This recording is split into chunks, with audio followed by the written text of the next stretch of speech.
Hello everybody! Welcome to another anime review with the TheMKninja.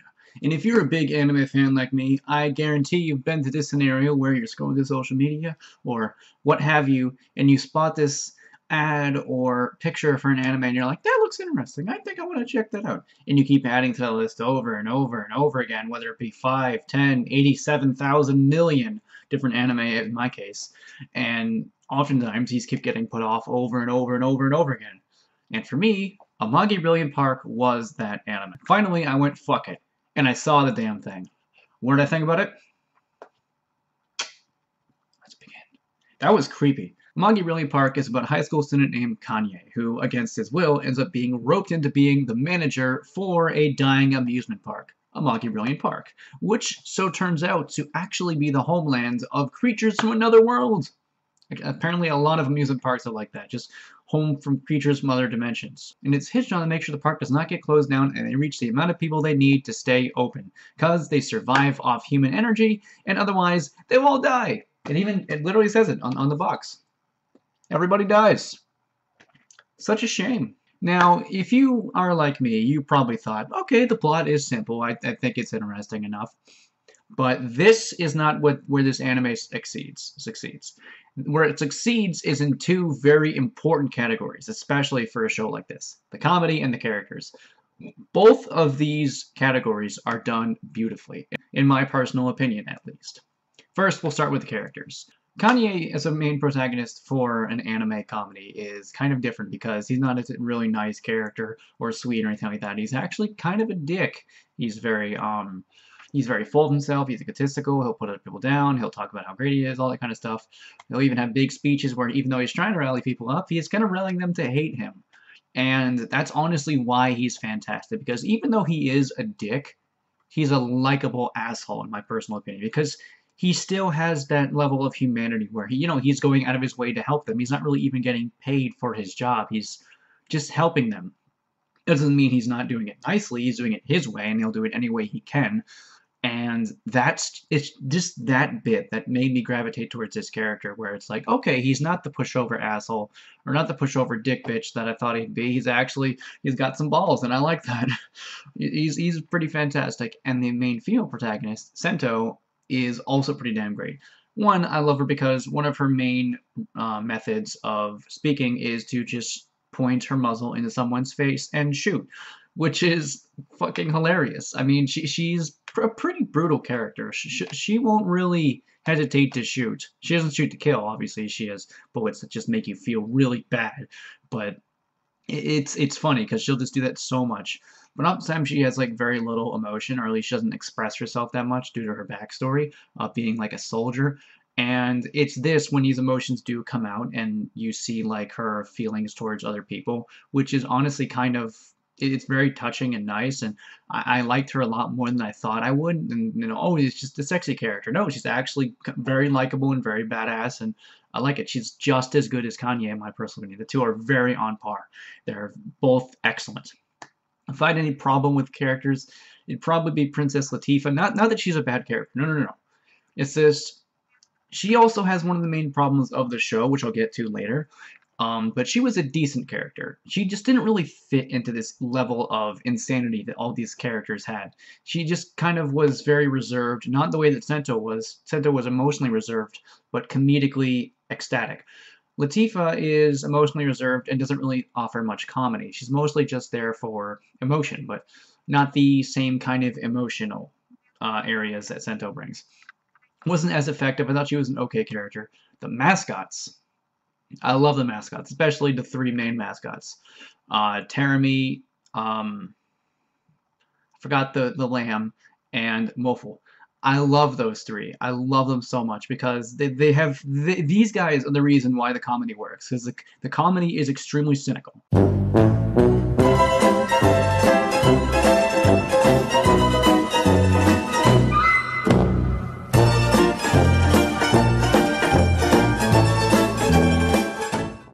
I'll get to that, but the comedy is extremely cynical, where it's just like these same things will happen to these cute, lovable characters, and it just doesn't bat an eye. All three of them are extremely over the top, and in the best way. It makes them super just likable or hateable or whatever, and It's fantastic. They're such little schemers and little shits, and I freaking love it. They're hilarious. And it's fun that they poke nods at how Muful's design is similar to another character anime fans might recognize, and they do poke fun at that quite a bit, as he does hate being called a knockoff, which I thought was pretty clever. They could have easily done a different design, but they obviously did this on purpose, which again leads to that whole cynicism.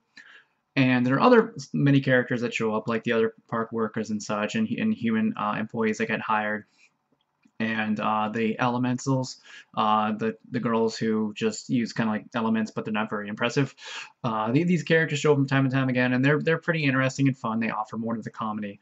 But there's those other characters that are just awesome, and they just shine, and they're like, oh, you're gonna pay attention to them because they're fantastic, and I love them. But the comedy is insane. It'll be like, oh, look at these cute little mascots. But then they go and punch people, and they drink beer, and they talk about boobs, and I love it so much. It's just completely out of nowhere. It's kind of like when you look at Panty and Stocking, and it has that Powerpuff Girls design, you're like, oh, that's a cute kid show, and then it turns out to be nothing like a kid show at all, and you're like, oh, okay then. It's kind of like that when it first happens, when you first realize that these three mascots are not innocent at all, and it's beautiful. And other characters like Kanye and Sento also help lead to that whole just not completely fluffy comedy. It'll poke jabs at itself a lot, and I love that little self-awareness of it. And they'll do anything. They'll do when Kanye says he'll do anything to keep the park open, he does anything. And it's that leads to a lot of the insane scenarios that these episodes go across, and some of them are a little standard, but usually they try not to go to that standard idea of like, oh, you know, this is this episode. No, it's for the most part, I didn't completely expect what was going to happen, and I love that. The comedy was just completely zany and ecstatic and character based, and it hit on par like 98% of the time. I was laughing quite a bit, and when I was watching it, I was like, "This is the anime that I need at this moment," because it certainly made me feel really good. It made me feel good enough to buy the damn DVD. I'm holding it upside down. I love it. It's become one of my favorites, and there's only one problem that I have with this anime, and it centers around Latifah. Luckily, this problem is only in the later episode, but without spoiling anything, there is good build up to what is wrong with Latifah, because it's shown very early on that something is up with her, and you're like, I wonder what's going on. Sorry about that, the light. It is shown very early on that something is going on with Latifah, and you're like, I wonder what the heck's going on. And it is good build up, as it shows, you know, definitely things keep happening to her. But the payoff to it, I think, was executed not as good as it could have been, because there was a reveal that could have been done earlier, which would have made the payoff a lot more effective. Not to mention the reveal of a certain character. I'm not going to reveal that either, but it was unnecessary, and even though it did fit the insanity of the show, it didn't fit it in a good way, in my personal opinion. I thought it was just kind of out there and unnecessary. It would have been totally fine if this never happened. And this is not a huge issue or anything like that, but it's just one thing that I thought was like, what the heck? For the anime. That's pretty much my biggest issue. I'm not going to spoil anything of what it is, because I don't want anyone to be like, oh fuck, when they watch it. But just if you know me, you know there's some anime out there that if you look on like review sites like My Anime List and such, they'll get pretty good reviews, but they won't get as good reviews as I'll give it.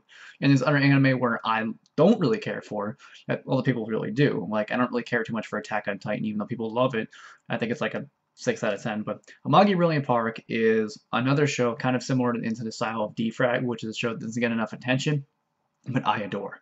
I have loved this show, and it's one of my new favorite comedies, definitely. If you're interested in any of the descriptions I've given, at least a little bit, you will probably enjoy this quite a bit. It was a fun anime to get through, and Amagi Brilliant Park gets an 8.5 out of 10. It is just, it's good. It's a good anime. You should go check it out.